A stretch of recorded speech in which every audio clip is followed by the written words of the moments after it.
आदर्श विद्या मंदिर से निशा शर्मा आपका ऑनलाइन क्लासेस में स्वागत करती हूँ। हमने पिछली क्लास के अंदर अध्याय 5 शुरू किया था लोकतंत्र।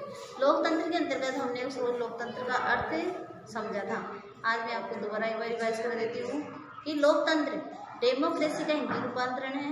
डेमोक्रेसी शब्द ग्रीक भाषा के दो शब्दों डेमो और क्रेसिया से मिलकर बना है। डेमोस का अर्थ होता है जनता और क्रेसिया का अर्थ होता है शक्ति। तो इस प्रकार लोकतंत्र जनता या जनता की शक्ति है या जनता का शासन है, जिसमें जनता स्वयं अपनी शासन व्यवस्था को स्वयं संचालित करती है या अपने प्रतिनिधियों के माध्यम से उस व्यवस्था को संचालित करने का कार्य करती है। इसी तरीके से आज की क्लास में पढ़ेंगे हम लोकतंत्र के प्रकार। देखिए, लोकतंत्र के प्रकार हैं। वैसे तो और कई सिद्धांत हैं, जैसे उदारवादी है, समाजवादी है, इनमें अलग अलग हैं, लेकिन मुख्य रूप से वर्तमान में जो व्यवस्थाएं हैं उसके अंतर्गत लोकतंत्र के प्रमुख रूप से दो प्रकार पाए जाते हैं। पहला होता है प्रत्यक्ष या शुद्ध लोकतंत्र। पहला प्रकार है प्रत्यक्ष या शुद्ध लोकतंत्र। देखिए, प्रत्यक्ष या शुद्ध लोकतंत्र किसे कहते हैं कि प्रत्यक्ष या शुद्ध लोकतंत्र के अंतर्गत जनता स्वयं प्रत्यक्ष रूप से राज्य की प्रभुत्व शक्ति का पूर्ण प्रयोग करती है। देखिए, प्रत्यक्ष या शुद्ध लोकतंत्र के अंतर्गत जो जनता है या वहाँ के जो रहने वाले लोग हैं वो प्रत्यक्ष रूप से शासन की संपूर्ण शक्तियों का प्रयोग करती है। जैसे वह नीति संबंधी फैसले लेती है। नीति यानी व्यवस्थाएं, कानून, जो भी व्यवस्थाएं हैं उनका निर्णय जनता के द्वारा किया जाता है। कानून बनाती है कि वे अपने समय और परिस्थितियों के आधार पर कानूनों का निर्माण करती है या कानूनों में परिवर्तन करना होता है तो वे जनता स्वयं अपने हिसाब से और अपनी आवश्यकताओं के अनुसार जनता का ज़्यादा से ज़्यादा हित करते हुए उनके द्वारा कानूनों में बदलाव किया जाता है। तथा प्रमुख जो प्रशासनिक अधिकारी होते हैं जो हमारे IAS, RAS ऑफिसर हैं, ये होते हैं, इन सब की नियुक्ति भी जनता के परामर्श के आधार पर ही की जाती है। तो ये हो गया हमारा प्रत्यक्ष लोकतंत्र। देखिए, जो प्रत्यक्ष लोकतंत्र है यह सभी जगह नहीं होता है। क्यों? क्योंकि जनता स्वयं शासन में भाग लेती है। इसलिए वर्तमान में केवल ये स्विट्जरलैंड के 5 कैंटनों में पाया जाता है। देखिए, स्विट्जरलैंड के 5 कैंटन का मतलब होता है यहाँ पर प्रांत। जैसे हमारे जिले होते हैं, राज्य होते हैं, वैसे वहाँ पर कैंटीन होते हैं। तो स्विट्जरलैंड के 5 कैंटीनों में पाया जाता है। क्यों? क्योंकि वहाँ पर जनसंख्या कम है।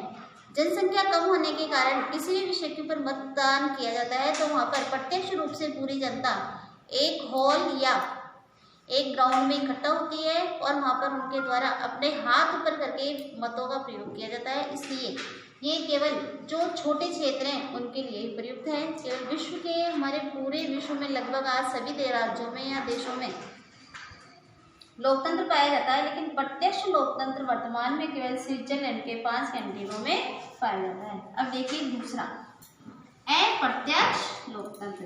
प्रत्यक्ष लोकतंत्र की जनता स्वयं प्रत्यक्ष रूप से राज्य की प्रभुत्व शक्ति का पूर्ण प्रयोग करती है।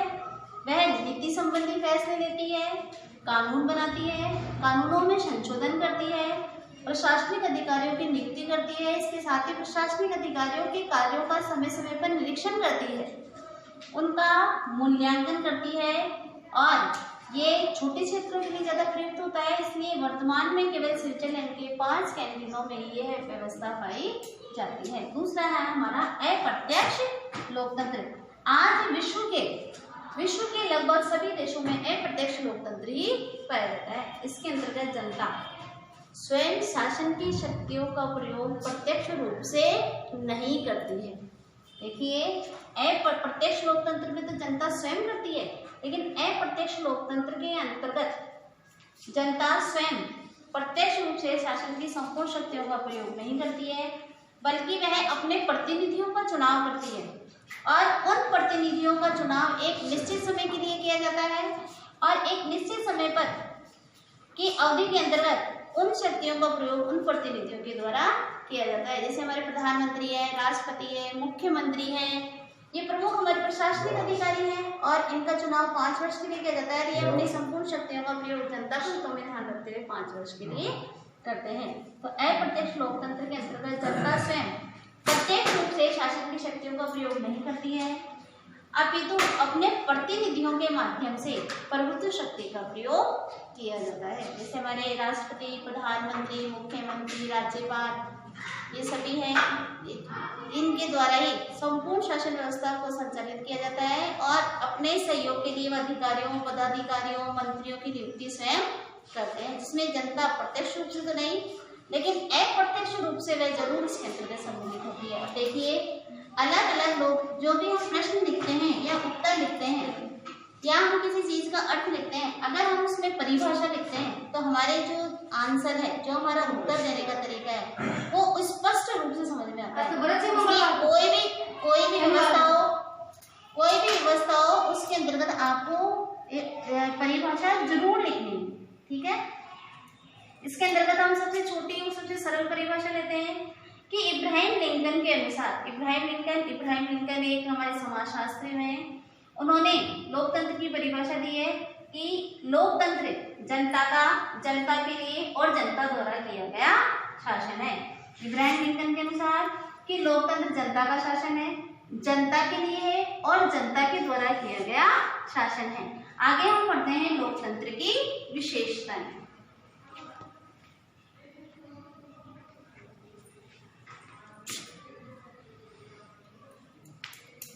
लोकतंत्र की विशेषताएं।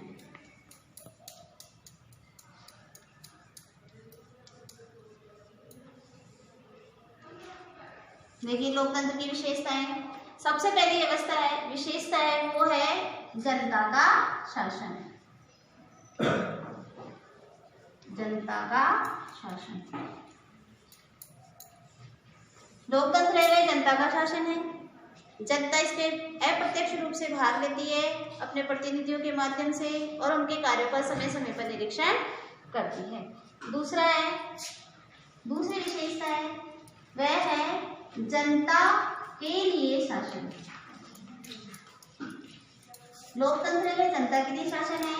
इसके अंतर्गत जितने भी निर्णय लिए जाते हैं वह ज्यादा से ज्यादा जनता के हितों को ध्यान में रखते हुए लिए जाते हैं। जो भी कानून व्यवस्था स्थापित की जाती है वह जनता को ध्यान में रखते हुए की जाती है। ये तीसरी विशेषता है